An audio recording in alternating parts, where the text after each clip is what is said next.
Hi there, these exercises are in request for my good friend Svetlana Smile, and this is for your neck. And we had a bit of a discussion about the tension that arises in your neck, consequential stress, and some of the muscles that are involved are what we call the scalene muscles, the trapezius muscles, and the sternocleidomastoid muscles. We're going to be looking primarily at the scalene muscles today, and the scalenes, they start on the side of the neck here. There's three of them. You've got anterior, you've got middle, and you've got posterior. Their purpose is to lift the ribs, and if you're in a fight or flight response, as if you're running away or fighting something, you need to get more air in your lungs. So these sort of preload like that, and they lift your neck up, getting you ready for action, so to speak. Now, if you're under a lot of stress, what happens is these stay tight and they lift the rib cage up and they bring everything closer together. And the back of your neck here, the facet joints in between between the vertebrae, they get compressed, and that causes irritation and discomfort very often the back of the neck and even the front, because everything's been pulled forwards, and almost your throat gets compressed and kinked as well. So all this can become quite uncomfortable. So what we're going to do for a stretch on this today is we're going to set you up properly. So sit up if you can, or lay down, which is even better because there's less spinal compression. But I'm doing this for demonstrative purposes in a sitting position today. So hold your tummy in, shoulders back and down, okay? Make sure your chin is in a neutral position, so it's not extended and not in too much. You can see tuck in a little bit, okay? Now bring your hand up in the air, reach it around your ear like so. Now what you're going to try is, oh dear, you can see the holes in my shirt again. Okay, ignore that, please.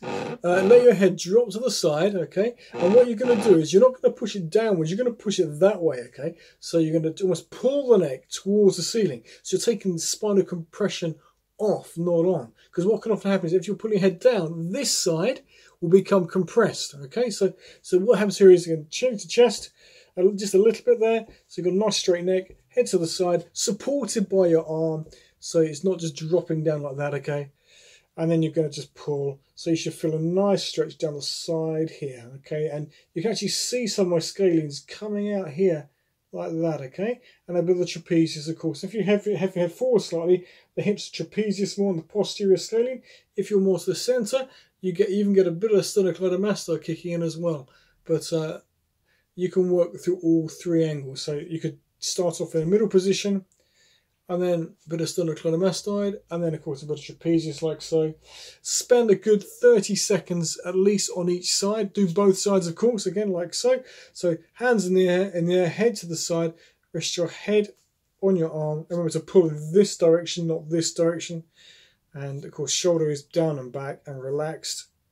Drop your chin to chest a little bit more if you can, but not so much so that it disappears and your neck disappears like I've got. And again, if you want to, it rotates the front a little bit so you can get a bit more at the back of the neck. To the side, neutral position, and of course a little bit in that direction there to hit the sternocleidomastoid and the anterior scalene. That's lovely. Okay. But I'll just adjust that because that looks a bit wrong. That's more like it. Okay. And after you've done those exercises, and sometimes worth doing that beforehand, just do some warming up and cool down exercises like dropping your chin to your chest to 5 to 10 times and to the left and right 5 to 10 times. And after you've done those, you sometimes find that you've got a greater range of motion going to one side or the other afterwards. Okay, I hope that's helpful. And if there's any problems with those exercises, of course, stop them straight away and adjust and look at maybe what you can do to make them better.